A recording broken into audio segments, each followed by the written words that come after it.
Засгийн газар бүр эдийн засгаа өсгөж ажилгүйдлийг бууруулж, улсын төсвийн тэнцлийг чадвал ашигтай, эс чадвал алдагдлыг бууруулах, ханшийн хэлбэлцлийг бага байлгахыг зордгоо. Өвчлсөн эдийн засгийг сэргээх нэг арга нь сангийн бодлого юм. Манай улс ковидын дараах эдийн засгаа сэргээхийн тулд ямар арга хэмжээ авсныг иргэн саная. Улсын хурлын 2020 оны 24-р тогтоолоор Монгол Улсын засгийн газрын 2020-с 24 оны үйл ажиллагааны хөтөлбөрийг баталсан, тус хөтөлбөрт экспортыг нэмэгдүүлж, ажлын байр бий болгон иргэдийн орлогыг өсгөж, эдийн засагт нөлөө үзүүлэх 10 томоохон төслийг санхүүгийн боломжит бүх хэрэгслийг ашиглан санхүүжүүлэх тухай тусгажээ. Улмаар 2021 онд баталсан шин сэргэлтийн бодлогыг хэрэгжүүлснээр урт хугацаанд эдийн засгийн өсөлтийг дунджаар 6% хадгалж, нэг хүнд ноогдох үндэсний орлогыг 2 дахин нэмэгдүүлж, ажлын хүчний оролцооны түвшинг 65% хүргэнэ гэж төлөвлөсөн. Шин сэргэлтийн бодлогын хүрээнд Монгол Улсын хөгжлийг хязгаарлаж буй 6 багц асуудал буюу бонд, эрчим хүч, аж үйлдвэр, ногоон хөгжил, төрийн бүтээмж, хот хөдөөгийн сэргэлтэд чиглэсэн хөтөлбөр зохион байгуулахаар төлөвлөжээ. Тэгвэл дээр хөтөлбөр бодлого хэрэгжүүлснээс хойш эдийн засагт ямар нөлөө үзүүлснийг эдийн засгийн өсөлт,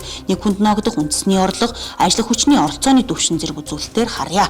Ажлын хүчний оролцоо 2020 онд 59, за 2021 онд 58, за 22, 23 онуудад 56 гарсан ийм хувийн үзүүлэлттэй байна. За энэ хүү үзүүлэлт 2020 оны түвшнээсээ буюу 59%-аас 2.2%-аар буурсан байгаа юм а. Харин хөтөлбөрийн бүтээмж 1-р улиралд унаж 2 болон 4-р улиралд өсдөг. 3-р улиралд бага зэргийн бууралтай байдаг гэсэн ийм графикийг та бүхэнд үзүүлж байна. Энэ хүү график за 20, 21, 22, 23 онууд ч гэсэн үргэлжилдэг ийм дүр зураг байгаа юм а. За тус статистикаас ажлын хүчний оролцоо 57.6%-тай байгаа хэрнээ. За 2-4-р улиралд яагаад ийхүү хөтөлбөрийн бүтээмж өндөр байна вэ гэдгийн цаана за нэг талаас нь үзэхэд бол үнэхээр хөтөлбөрийн бүтээмж өндөр байна. За нөгөө талаас нь харах юм бол нэг хүн олон хүний ажлыг хийж байна гэдэг ийм бас дүр зураг харагдаж байгаа юм а. Аливаа улсын эдийн засгийн нийт багтаамжийг тодорхойлдог гол үзүүлэлтүүд нь дотоодын нийт бүтээгдэхүүн болон үндэсний нийт орлого байдаг.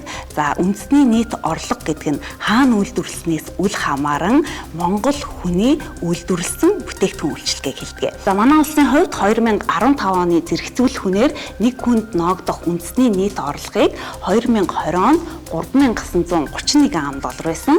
За харин 2021 онд $3,706 ам. За 2022 онд $3,947 ам. За 2023 онд $4,291 болж өссөн. За засгийн газраас энэ үзүүлэлтийг одоо 4 жилийн хугацаанд 2 дахин нэмнэ гэсэн бол ердөө $344 ам л өсснийг та бүхэн харж байна. За 2015 оны зэрэгцүүлэх хүнээр нэг хүнд ногдох дотоодын нийт бүтээгдэхүүн 2020 онд $4,194 ам байсан байна.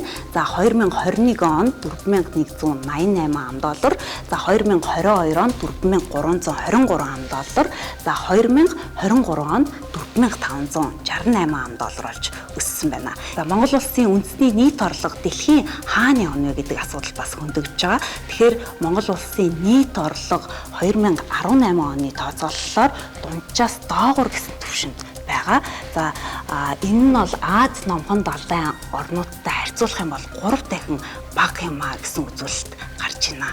23 оны Монгол улсын хувьд нэлээд өндөр хэмжээний эрсдэлтэй гарсан 70 сая шахуу тонн нүүрс экспортлсон нь бол бүгд найрамдах Хятад улсын нөхцөл байдал, Австрали улсын нөхцөл байдал, Хятад улс дахь нүүрсний эрэлтийн нөхцөл байдал дээр Монгол улсын оролцоо тухайн цаг хугацаанд нэмэгдэх тийм орон зай гарсан нь бол харьцангуй эдийн засгийн өсөлтөд нөлөөлсөн. Үндэсний статистикийн хорооноос гаргасан статистикаас харахад за төсвийн алдагдал 20 онд 276, 21 онд 96, 2022 онд 254.7 тэрбумын алдагдaltaй байжээ. Тэгвэл 2023 онд 656.6 тэрбумын ашигтай гарсан. Энэ нь за 2023 онд 70 орчим сая тонн нүүрс экспортлсон нь гол нь нөлөөлсөн. Гэхдээ орлого өссөн энэ үед бид нэр хоримтлуулж чадсан уу гэдэг асуулт гарч ирнэ. Гэтэл дөнгөж за 2024 оны хаврын чуулганаар үндэсний баялагын сангийн тухай хуулийг баталсан юм а. Улмаар Монгол улс 2023 оны за нүүрсний экспортоос орж ирсэн энэхүү орлогоо хоримтлуулж чадсангүй гэдэг энэ дүгнэлтэд хүрч байна.